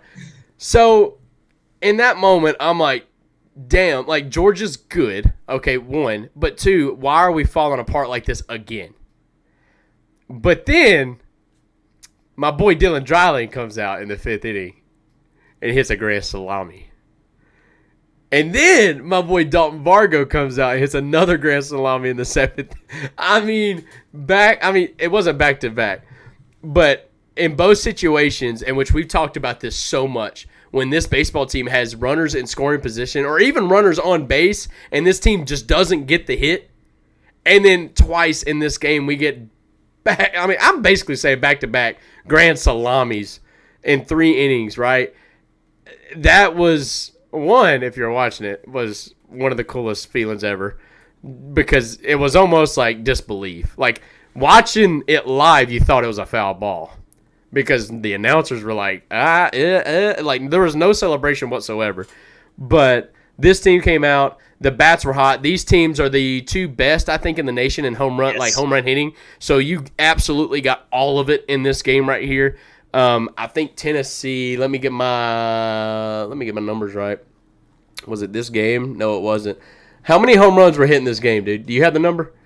Let's see. There was 2, 3, 4 for Georgia, and then 1, 2, 3 for Tennessee. No, it was more 4 for Tennessee because Dreiling hit 2 of them. Yep. So that was a total of 8 home runs hit in this game. Dreiling hit the 3-run bomb to get things started, and then turned around and hit a grand salami in the 5th inning. So I think it's 1, 2, 3, 4, 5 home runs for Tennessee, and Bargo and Dreiling twice, and Blake Burke once. I'm sorry, 4. You're right. I can't count. But then, I think Georgia had 4 as well. Condon went 5 for 5 in this game, by the way.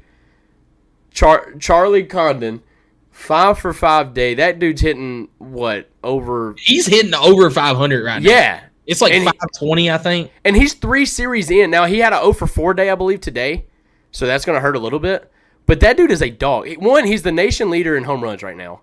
He's got, 19 now? Something insane. But he's also the freaking leading batting average player in the country. Like, it's insane what that kid's doing right now. And I think that alone is carrying Georgia to be one of the top teams in the nation. Just because when you have a guy like that, it's just automatic. I mean, he's getting on base half the time via a hit. He's probably getting on base more than that. But he's getting on base. There's no telling what his on base. But then half his hits are home runs, bro. It's insane. So, this was an absolute home run clinic. Rail of emotions. Obviously, you got Georgia with the big inning. You had Tennessee with 2 big 6 spots. Big game over and all. We did get out hit in this game, but Tennessee finally, with runners on, got the big hits they needed to get the win. And I do also want to shout out Blake Burke in this game.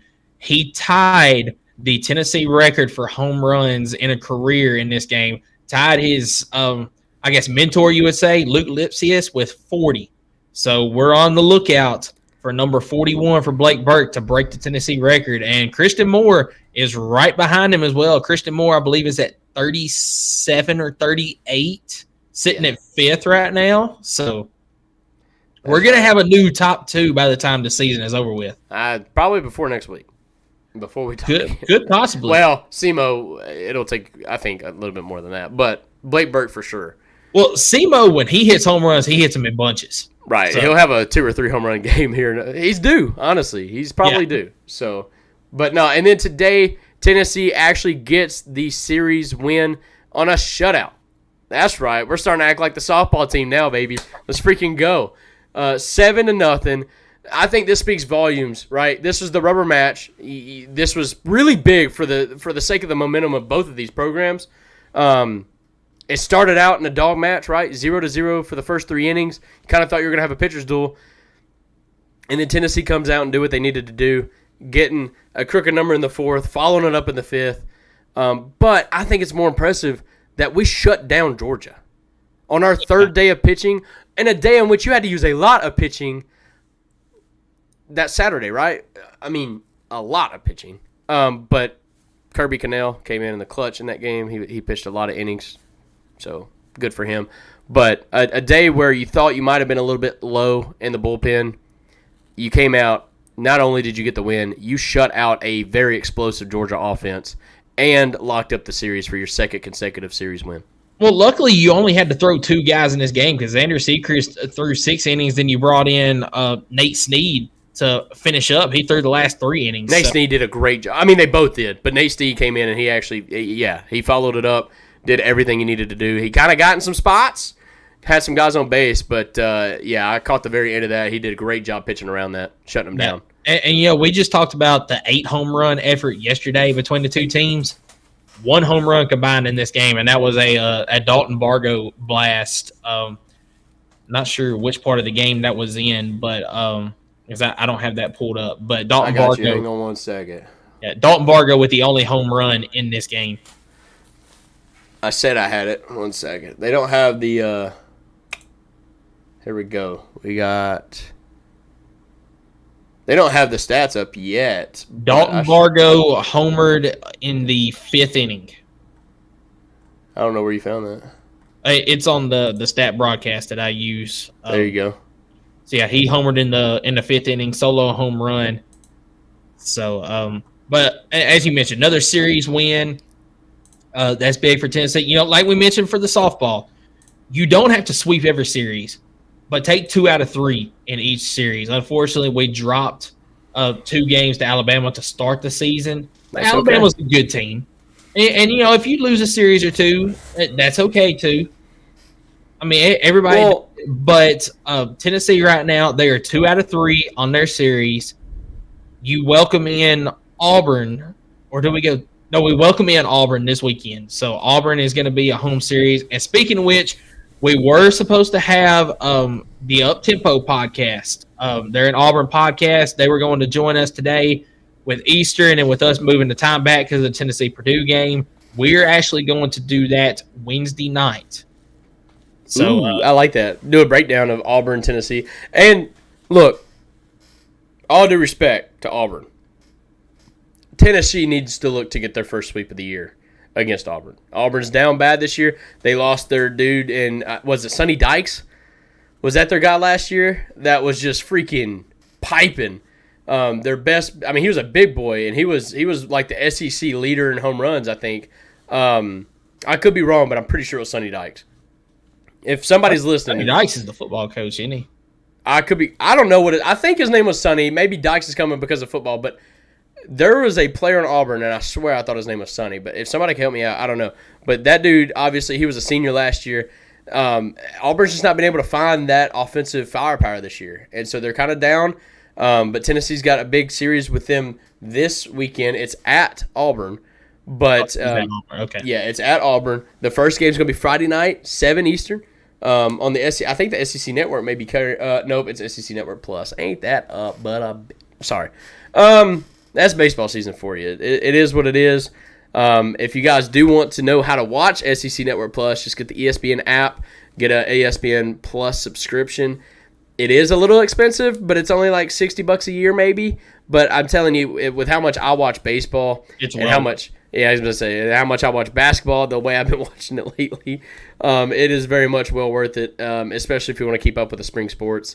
And also, in the fall, your football team is going to at some point play a game where it's only going to be available on ESPN Plus. Might as well go ahead and have it. And it might be 2 games now that we have 16 teams in the conference, but I don't know that for sure. But I got you. But yeah, it's definitely well worth it. But be looking out for that on Wednesday evening, having that interview with the Up-Tempo podcast. So if you don't have anything else on Tennessee baseball, we're going to move right along into our third segment. Try to make this quick because we have gone long today. But our third segment is sponsored by Kaizen Painting. Do you want a colorful life? Kaizen is a painting and drywall company that provides residential, commercial, exterior, and interior services. At Kaizen Painting, we understand the importance of a beautifully painted home and properly installed and repaired drywall. We're here to bring your vision to life. We care about providing you with a personalized, efficient, and quality service. If you live in Knoxville and surroundings, contact us for a free estimate, KaizenPainting.com. Color your life the Kaizen way. That's right. So I know you got a graphic for this. The biggest thing that we're going to talk about here is obviously spring scrimmage. We had Pro Day. But, yeah, there it is. The spring game is April 13th. It's coming up, man. Only about a week and a half left of spring ball. They're on break right now for Easter, so they'll be back at it probably tomorrow. But big news coming out is the fact that Cam Selding, the backup running back, is now officially out for the rest of spring and probably most of summer with a shoulder surgery that he just underwent. So prayers up to him. Hopefully everything's good. It sounds like everything's fine. It's just one of those things where better to take care of it now than later. You know, you don't want it to be a Jabari Small issue where you try to tough it out all year and then it ends up just being an issue and, you know, one thing leads to another. So they're going to go ahead and take care of that issue now and try to get ahead of it. But now what that's done is I wanted him to get the work in because he's going to be that second guy, right? He's going to be the Jabari Small or Or Dylan Sampson. Yeah, I was going to say Dylan Sampson was the perfect role. Like, that's kind of – Cam Selding was going to fit the Dylan Sampson role this year. So he needed all the work he could get. But you got true freshmen like Khalifa Keith, Deshaun Bishop, who's a redshirt freshman, and then you also got Peyton Lewis. Peyton Lewis is also dealing with an injury, so is he? He's not in spring practice either. So, you know, it is what it is.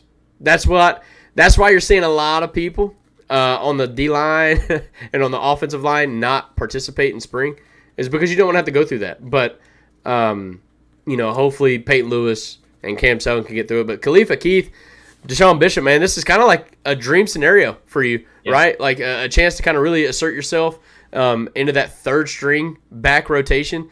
It's going to be who, you know, obviously comes out on top. We'll find out. But that's the biggest news coming out of spring. But we also had Pro Day. Yeah, well, before we get to Pro Day, and not to cut you off here, but and I hate to make a Georgia reference here, but, you know. Don't do it. Well, Georgia, they had a bunch of injuries at running back last year. They did. So once they got to the regular season, your top 3 running backs, I believe, were out with injuries. You're starting that 4th-string guy. So I think this is good for the young guys at Tennessee, like Khalifa Keith, like Deshaun Bishop. You know, get your time in now, get some reps, get comfortable. That way in the fall, let's just say worst-case scenario, something happens and Cam Selding is not 100% healthy. Hopefully that does not happen. I'm going to knock on the wood right here just to try to cancel that jinx out. But let's just say that was to happen. Worst-case scenario, you've already got that time in the spring. You're comfortable. You can step into the game and be ready to go. So that's going to be good for Deshaun Bishop and Khalifa Keith both. You want to know what else Georgia had a lot of last year? What's that? Speeding tickets. Oh, yeah, speeding tickets. Got another one now with ETN. So he's fitting right in at Georgia, man. Anyways, dude. Pro Day, guys. Look, we had 3 guys invited to the draft. Or the combine, sorry. I've done that twice already.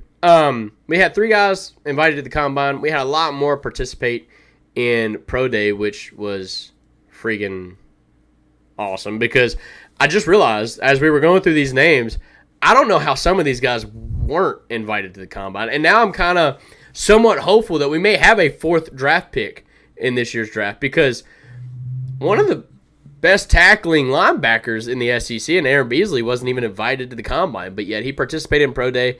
I'm just going to go through, kind of let you guys know who participated. You had D. Williams, solid return man, probably going to be a utility player if he makes it in the league in any way.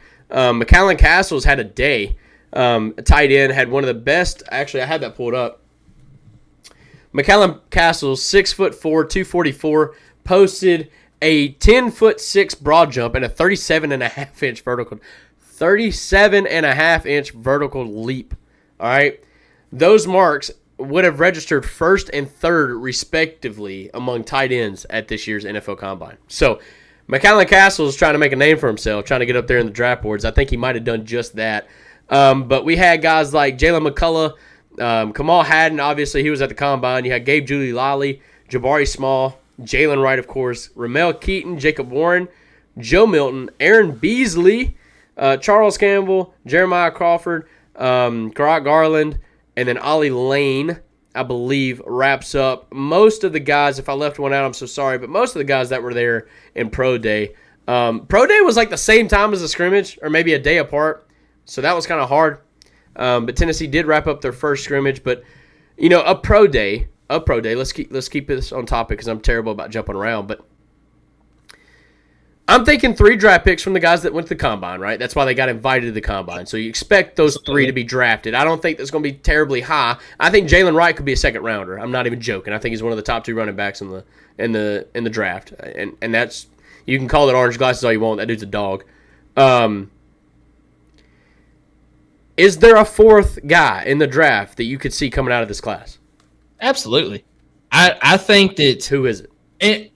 This is also me, I guess, kind of putting on orange glasses here, but I've got a reason behind it.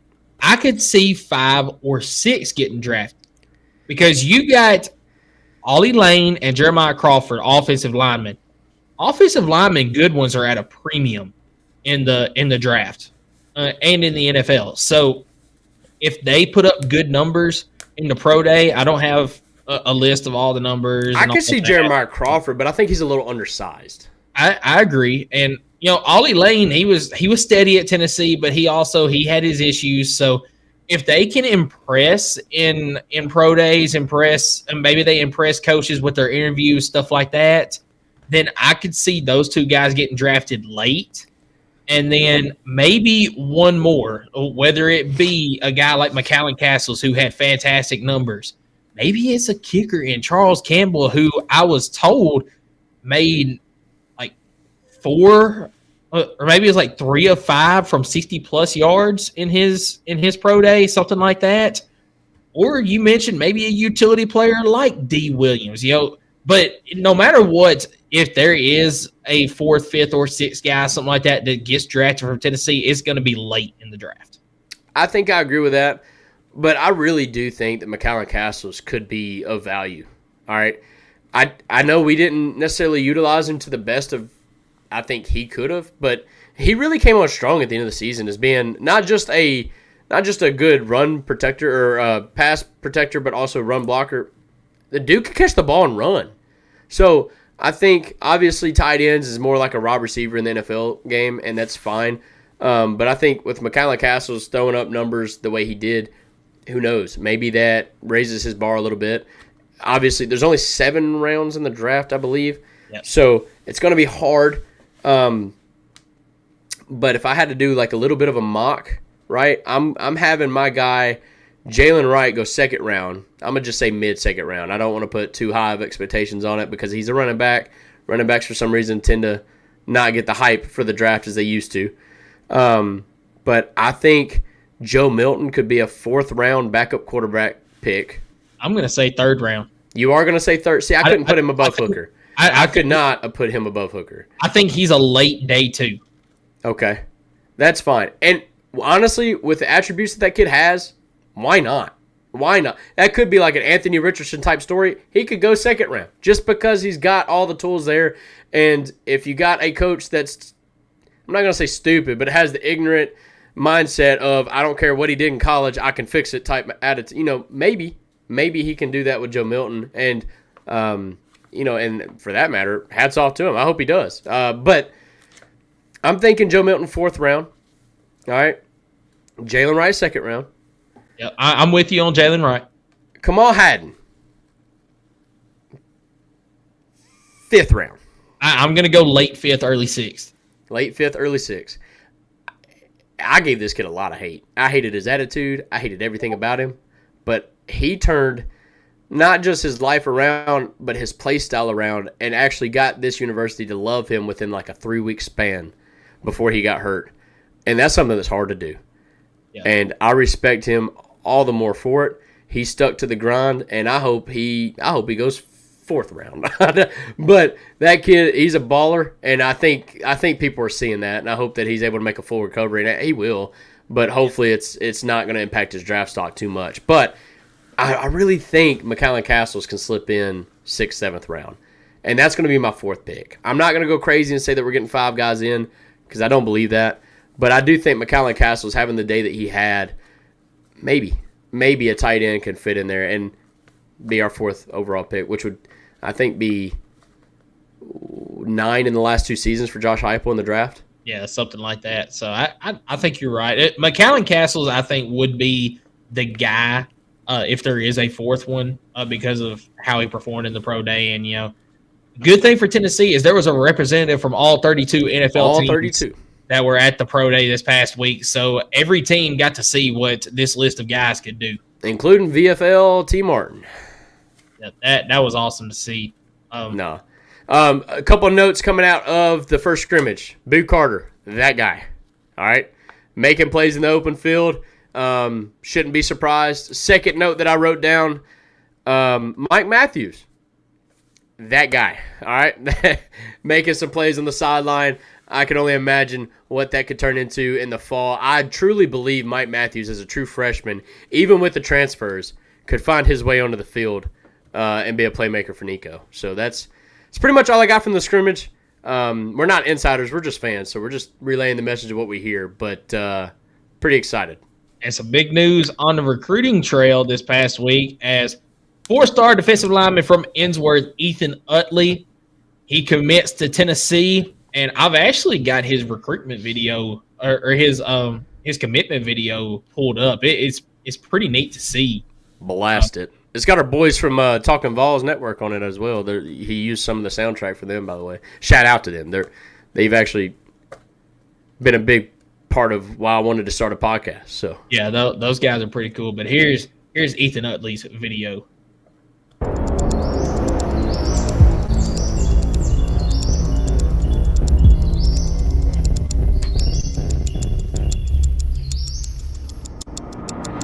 Dear football, ever since I was 5 years old, I always had a dream of playing at the highest level of the game in the National Football League. Growing up, I never realized what all the game had to offer until it became an escape, peace, and sense of enjoyment. The excitement the game brings me every time I step onto the field is indescribable and surreal to any feeling I've ever felt. 6'4", 270 is a monster. That's a steady quarterback. I would like to thank my friends, teammates, and coaches for helping me become the best version of myself and helping me work harder every single day. I would like to thank my brother EJ for being my first hero, inspiration, and motivation, and teaching me the true meaning of grind. I would like to thank my mom. She is second to none and my anchor through everything. I would like to thank her for being my #1 supporter and motivator through this whole process. I would like to thank my Lord and Savior Jesus Christ. Without him, none of this would be possible, and I would like to thank him for keeping me blessed and highly favored throughout this whole process. I would like to thank every school that has taken the time out of their days and lives to recruit me. This has been nothing short of a dream come true. I owe the game of football so much. I would pay it back forward by being a champion in the classroom and a warrior on football. 4-star defensive lineman out of Nashville, Tennessee. That being said, Rocky Top. Oh, that's good. I just want him to prosper and do good. That's what he want to do. I'm with him. That's right. I'm with him. That's right. So, game. These folks got there hit his shit. No cap. Yeah. They gave a young nigga like me a chance they should never did. Nigga, I ain't wait till that cheese came when I was in war. I saw who was with me. And I just talked to my grandma, they still him with it. Sorry for some of that language in the song, but yeah, how dare you? You know what? I cannot believe that I'm co-hosting with this guy that would actually allow that on this family-friendly stream here. Sorry, brother. Family-friendly here.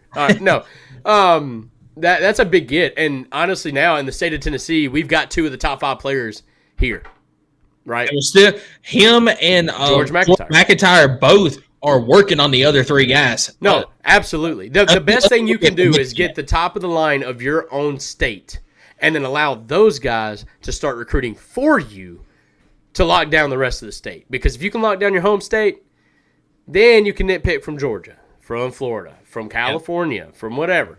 But being able to keep our guys here and home, that's going to be massive. And Georgia's already got a little bit You know, they took our number 1 quarterback for the 26 class, but that's very early in the process. Hopefully we can maybe make something happen. But it's like we've mentioned, it's going to be hard to keep locking down these 5-star quarterbacks, knowing that they're going to have to wait their time, you know? And so, no, locking down 2 of the top 5 guys in the 25 class in the state of Tennessee, it's going to put in some work and a chance for this class right here to be very special. George, this 25 class, I'm telling you, man, we said it about Nico because we got him so early in the boat, but when you can get your 5-star guy in the class early, it opens up a lot of opportunities to be top 5 in the nation. So, yeah, absolutely. And, you know, that commitment right there got Tennessee up to 10th in the 2025 recruiting class. And we've got 4-star linebacker Christian Jones. He is set to visit Tennessee. So that would also be a huge get for the Vols. Let's bump this defense up, man. We need linebackers. We've done great on the defensive line. It sounds like we've overhauled our secondary. And we've got some linebackers like Arian Carter, man. I think he's going to be a dog, you know, T-Lander. But, you know, it's time to bring in some of that talent.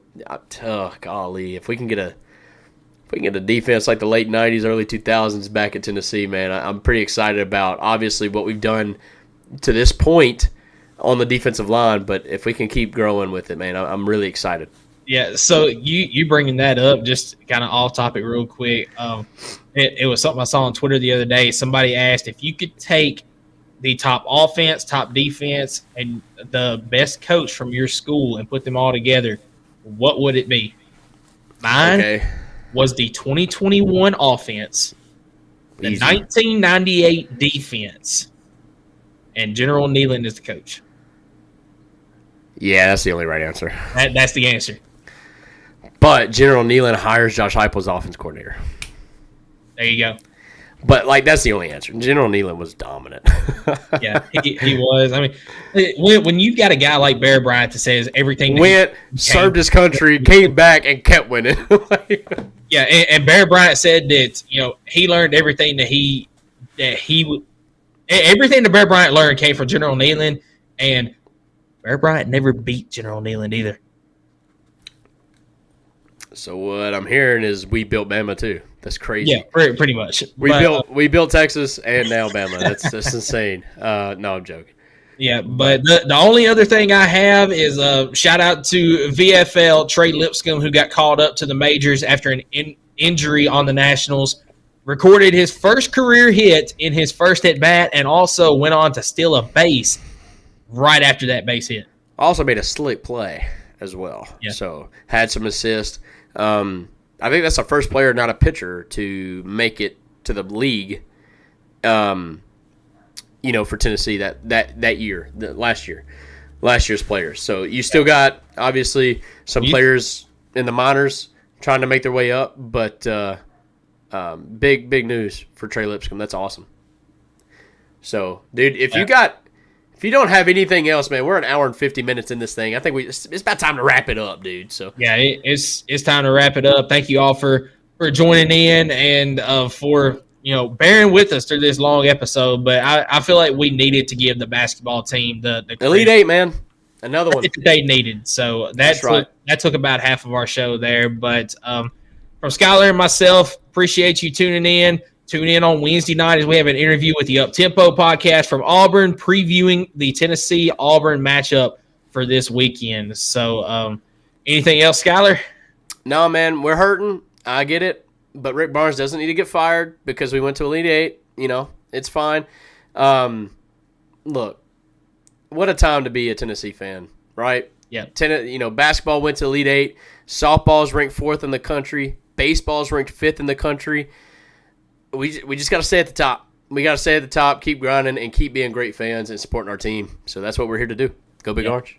Also, NC State beat Duke. Damn, what a run they're on right now. I know it, man. That is insane. There goes my parlay. Dude, no bet, bro. I swear, dude. I'm joking. Y'all have a good day. Happy Easter. Yep, guys, appreciate you tuning in. Happy Easter from Skylar and myself. Appreciate you tuning in today. I'm a ball for life, y'all. I bleed orange and white, y'all. I will till I die, y'all. I'm a ball for life, yeah. Raised up on John. in a checkerboard.